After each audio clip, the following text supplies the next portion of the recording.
સાચો દોસ્ત કેવો હોય ખબર છે? પોતે 17 પ્રોબ્લેમ્સમાં હોય છતાં આપણને કહે કે ચિંતા શું કરે છે યાર, હું છું ને તારી સાથે. અને કદાચ આવું કહેવાવાળા દોસ્તોના લીધે જ જિંદગીમાં મોજ છે, જેનો એક હાથ ખભા ઉપર હોય ને તો મનનો ભાર દૂર થઈ જાય, જેની સાથે ફોટોઝ ઓછા હોય પણ યાદો વધારે હોય.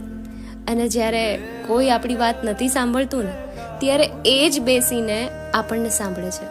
બસ सोशल मीडिया ना हो तो बहुत सारी महिलाओं को बेचारियों को पता ही ना चले कि वो कितनी नाइस, ब्यूटीफुल, स्वीट और गॉर्जियस हैं.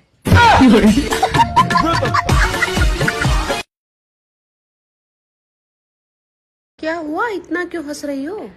अरे बैंक से 5 लाख का लोन लिया और फिर 2 लाख में अपनी प्लास्टिक सर्जरी करवा ली. अब बैंक वाले मुझे ढूंढते फिर रहे हैं, पहचान नहीं आ रही.